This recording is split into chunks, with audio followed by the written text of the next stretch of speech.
Well, good evening, and I am thrilled to bring you a genuine teacher who not only has been a longtime teacher, but has done some free, that's the best thing, free things on YouTube that I think teachers will find useful.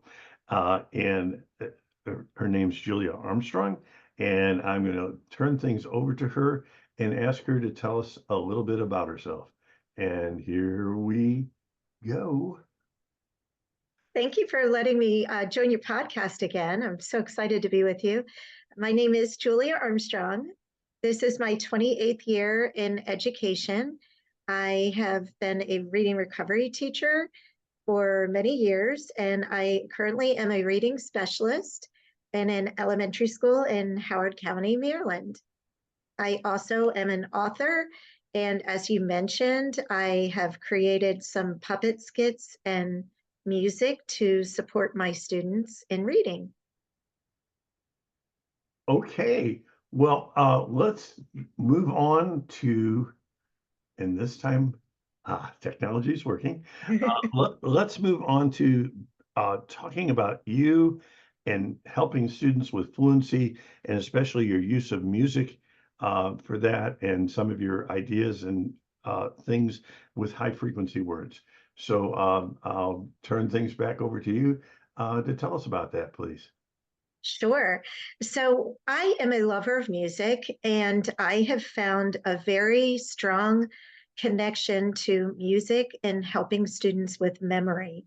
So, one of the things that I have been working on for several years and have used for many years with my students is tying in little songs with some of the high frequency words. And I found that instead of having a student use flashcards to read the word or maybe spell out the word while they're writing it to try to remember it, I use a little song and I try to pull in maybe tunes from nursery rhymes or Disney songs. Some of the tunes are familiar to me, maybe music from my generation. But what I found is it not only helps students remember the words with reading, it also helps them with spelling the words as well. And they are so excited, instead of just pulling out the old flashcards and having them read, they're actually singing the songs with me. We snap and put a little rhythm to it, and they really enjoy it. It makes it very engaging. Okay, I'll put in a little plug-in idea here that the return rate for typical flashcards, 5% the next day. Okay, so you forget 95% of that kind of teaching. So it can take a long while to teach sight words that way, and there's better ways to do it, and you're using one of them. That said, uh, we're going to we're going to take our chances here and see if we can get technology to show us something of what you're doing on YouTube. And as I'm getting this up, could you just give the audience a little brief background of what they might find if they visit your YouTube channel, which by the way is free. So here It we go. is free. So, this particular skit that you're going to be watching, my husband and I are doing a puppet skit, and it's introducing the AW awe sound. So, many and most of my skits, with the exception of I think two or three on my YouTube channel, are all related to particular phonics skills that are important for kids to learn. So, you will see the AW little rap that we have here. Okay, and I'm trying to make the technology work to do that. Let's see if I can share this. Here we go. And um, here we go.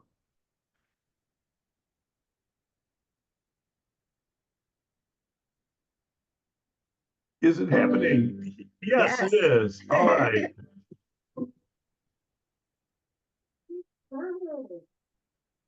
That's a hawk. They like to use their claws to grab their food. Claws? Food? Oh no! Cash! It is going to grab me with its Oh no, Rondo, you're too big. Hawks like to eat raw fish, mice, and other small animals. How do you know that, Cash? Let's go hide. That hawk might be really hungry. Watch him, Rondo. He's trying to catch a fish now. AWR! AWR!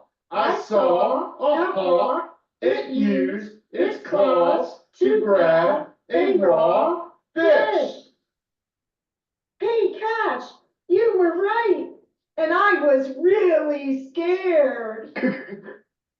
For more information about reading and writing, check out Word Work Wonders on Facebook and Instagram. Oh, that is so cool. Let's see now. And the technology, there we go. The technology worked.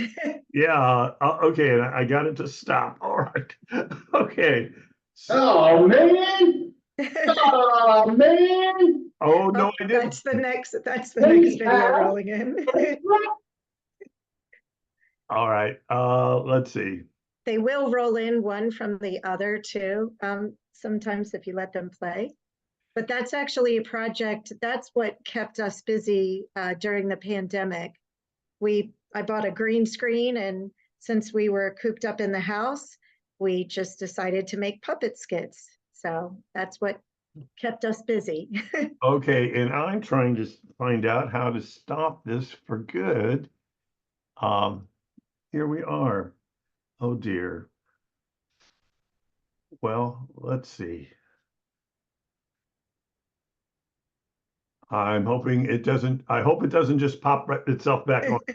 But here we go. Don't we just love technology? And the answer is yes. And by the way, before we move on, I have to say how impressed you made this, right? I did. My husband and I have to give a lot of props to my husband because I had to take the more serious character and he took on the silly, goofy. We based it off of my dogs, and he was able to bring in a lot of puppeteering skills that I never knew he had. So you learn a lot about your spouse when you take on these adventures. Wow, that is just enthralling. I'm just blown away by it.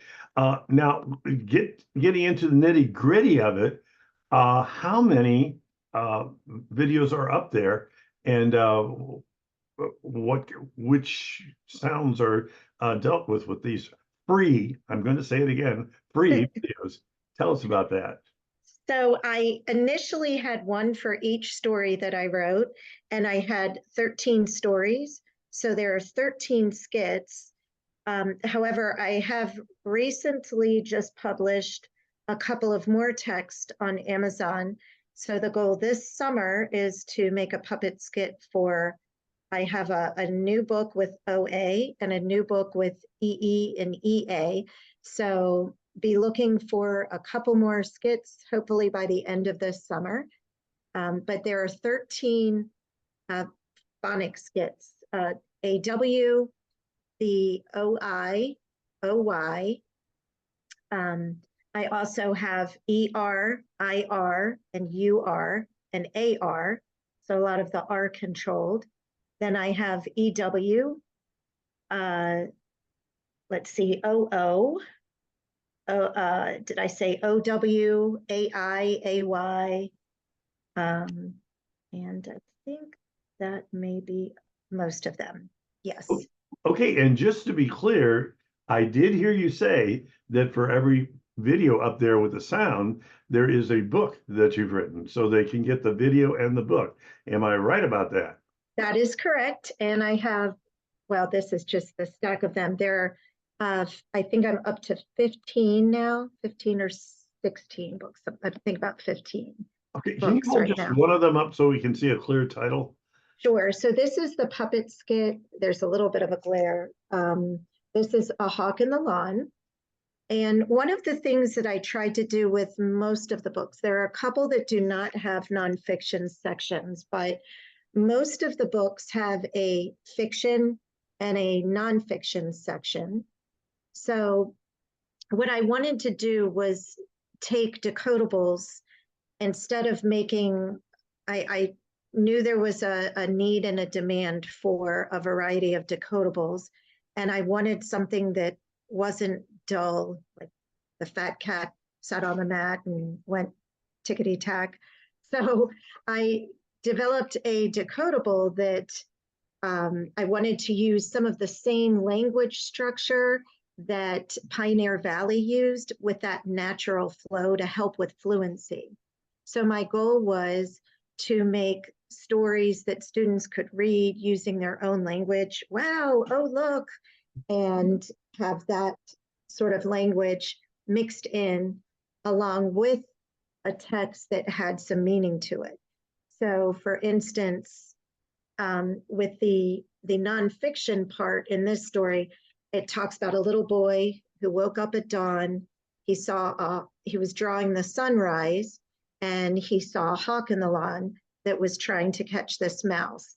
And the mouse ran and hid in the straw, and then he was able to escape the hawk, but the boy felt sorry for him and got some food for the hawk. And then I have a nonfiction section that gives all kinds of facts about hawks, where they live, how big they get, what they eat, how many eggs they lay, how they take care of their young. So it's loaded with a lot of information about hawks. Oh, that is just, don't put it away yet. Could you, okay. I prefer a fiction page, pick a fiction page and just read the page to us like you would if we were your class, and just check that out and try to hold it so that we can see the print. So unfortunately, it's a little dark. My daughter drew the pictures, so it's a true family affair in our household. So these pictures are a little dark. Hawks can see and hear very well. Hawks hunt in the day. They like to eat rats, squirrels, mice, rabbits, turtles, frogs, birds, and snakes. Hawks eat the meat off of the prey, and then they spit out the bones and fur. Okay, that gives us a sense of what it's about. What level would a student be reading near to use some of these books, would you think? So I use these, our school system did switch to a phonics-based approach. So what I do is, as I'm teaching this skill, I tie in this book as in addition to some of the other texts that our school systems are using. But this book I have used with my first graders, with some first graders and second graders, and then I do have some third graders that are still working on this skill. So it's really as they need. I notice, oh, they need to learn the AW sound. Then I introduce it with the puppet skit. We practice the song together. So I have them role play the AWO, and I have them stand up and flap their wings like a bird. And I saw the hawk. It used its claws to grab a raw fish. And then we do a little bit of work with the words in that, where they can break it apart to see the AW and make it again, all the words from that little song. And then we go through and read the text together. And you can use this text over a few days, talk about the fiction side, and the next day talk about some of the nonfiction. And there's a lot of opportunities for writing in here as well, and really building that comprehension. Okay, so gosh, I'm just so impressed. And you honestly made all those videos. I'm just like, oh my goodness. It was a labor of love. It kept me busy. I bet. Okay. Well, that takes care of the little section that we were going to call puppet skits. And now we're into motivating and meaty and talking about Pioneer Valley. So give me some thoughts about that, how you're trying to make this motivating and meaty, and any kudos you care to give to Pioneer Valley. Well, I always loved the Pioneer Valley text when I taught reading recovery. Those were always some of my go-to books. And I loved them because it was just a brilliant use of, as I mentioned before, that natural language structure that they have embedded in their text. And the kids really enjoyed it because they were able to use their knowledge of sentence structure and language while they were reading. And I felt like it really helped them become more fluent and phrased readers. So I wanted to take that same concept and tie it into my stories. So if I could do another example of a couple of books here. Absolutely.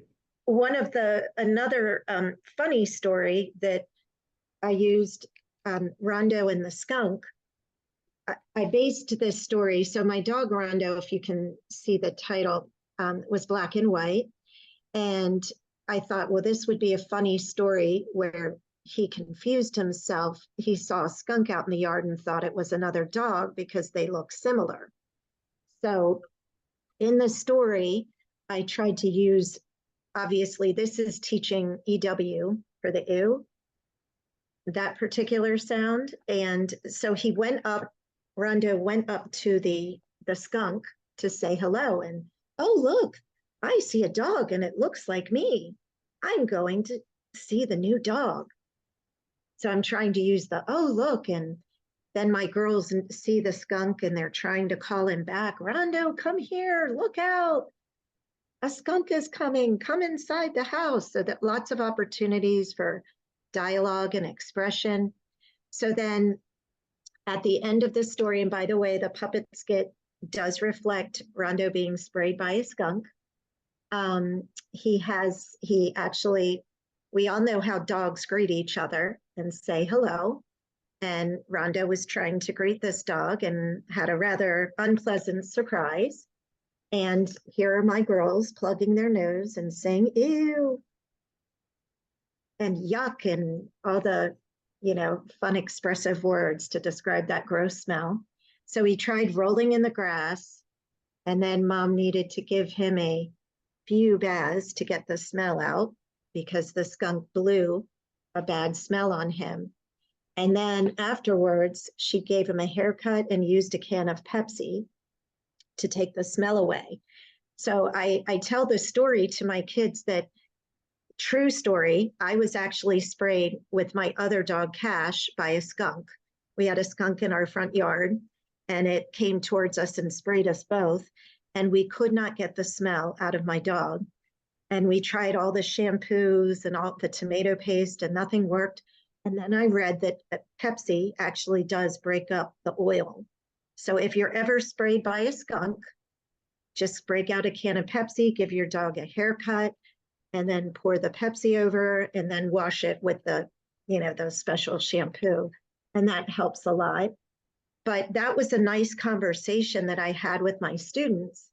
And when we talk about meaning, my students went from kind of going through the motions, reading some of the other books. And then when we got to this story and we got to the back about the facts of skunks and how all the things they like to eat. And then I talked about how a skunk can actually blow a smell up to 12 feet away. So we tied in a little bit of math and what does 12 feet look like? If you ever see a skunk, you should stand at least this far away from them so the smell doesn't, hit you. And I could not get my students to stop talking. We went over time in our lesson because they wanted to ask questions and talk a little more about the smell and what happened to my dog. And it just generates a lot of dialogue and meaning. And that's what kids really want to do. They want to read to be informed and entertained. They're really searching for books that are meaningful. So that certainly fits M&M, doesn't it? It does. Motivating and meaningful. Okay, and you've got a whole series of those, and there'll be links to all that. The books aren't free, but the videos are. The videos are. And that's wonderful. Okay, the final thing is you were talking about your experiences now with dibbles, and what's happening there. Before you move into that, I'm going to mention that Dibbles is very one-dimensional. Okay, Dibbles views fluency as speed and only speed, and that's a problem. Uh, Tim Rosinski, a very good friend, and has a rubric that takes in all of the aspects of fluency, 4 different aspects, and you produce a very different kind of reader if you are paying attention to more than just speed. When you pay attention, we're talking prosody. So and I'll put a link to his work in there. But I think what you're about to talk about is some of the practical problems you've faced as your district uses a Dibbles test, and some of the problems that can be encountered if you view the whole business of fluency of speed. Uh, Speed is one component of fluency. Fluency is not speed. So, and reading fast is, the point is not to read fast, but to read with expression. So that all, well, sorry for my little Oh, diatribe. no, you're fine. You're fine. Okay, but could you talk about your experiences then with Dibbles and some of the problems you spoke to me about? So one of the things that we've noticed, you and I were talking about fluency, and of course, we definitely want students to be able to recognize high frequency words quickly. And we definitely want them to decode and read with a certain pace. But one of the things that I explain to the parents of my students is that fluency, I think, really can depend on one factor is how people talk. So for instance, some people are very fast speakers, and some people, I have a tendency to pause. And when we teach kids to read, we're teaching them to pause at the punctuation. We're teaching them to take a take a quick pause, or if they have to reread when they notice they've made a mistake, we want them to reread to self-correct. But within the assessment, the Dibbles assessment, students are given a passage with a minute to read that passage. So if a student is rereading to self-correct, those are great skills that we want to see them have. But unfortunately, it does go against the number of words that they can read within a minute. So when the scoring occurs for that segment of the test, the actual word per minute score and what they're calling the fluency score is they have a formula for how many words they want a student to read within a minute. And if the students fall short of that, it can really affect the overall score that they get for that component of the test. So what I like to do is and I think it's important for parents to know that even if they see that their child is getting a lower score on that part of the test, it doesn't necessarily mean that their child is not reading fluently. It just may mean, or in a phrased manner, it just may mean that they didn't hit that formula of the word count. Okay, and I will mention that Dr. Rosinski's rubric includes speed as one of the 4 components, but one of the 4, it's not the whole ball game. So we need, and that's the problem of when you focus simply on speed and that's all you're worried about, then you lose all the things you're talking about, Right. which are all the things that are components of prosody. So that it's unfortunate that But they do get a score for accuracy, and they do get a score for, there is a comprehension component as well. There's a score for that, but the actual word per minute score just happens to the formula for how they get the overall score. That's weighted more heavily on the actual how many words they can read in a minute. okay. So that's what I like to explain to parents is I just think it's important for them to know, because it's not always, I think, reflective. If you have a child that happens to be a little bit more of a thoughtful reader, or pause or reread, that can impact the number of words they read within a minute, but they're using all those great skills that we want them to. So I think it's important for people to understand that, there are formulas that they use, but it doesn't necessarily mean, oh, your child's necessarily, a below, like a well below. They could be doing well in all the other areas. It might just be that one component that could be throwing them off. Yeah, and the other issue is just what do they mean by well below? Is it that they're getting a percent? Rosinski's test uses a percentile score. So, if it's a percentile speed score, it is in the second percentile, then that's a huge concern. If it's a percentile score at the 40th percentile, that's a slightly different story. But that all said, I think we've had a delightful conversation here, and seeing how you're using your books and the decodables. At this point in every interview, I always say, is there anything we left out that you want to talk about before we close up? So is there anything you want to talk about before we close up?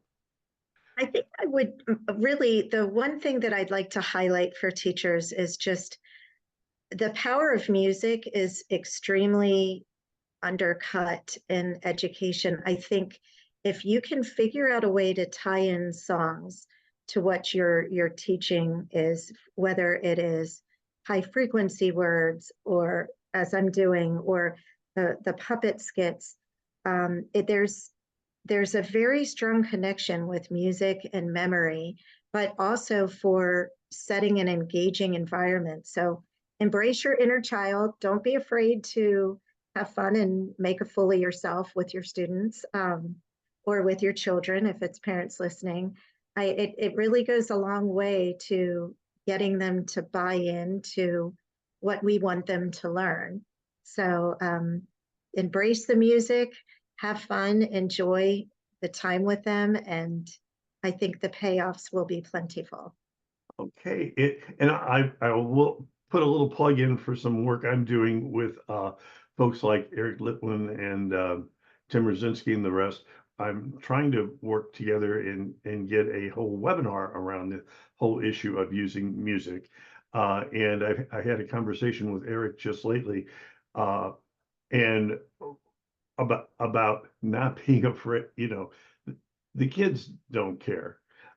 So you can, the kids care that you are enthused about it. They're not, you're not trying to win in some kind of music award. Yeah. All you need is the enthusiasm, and that will get you through. So it's kind of interesting that you and Eric said virtually the same thing.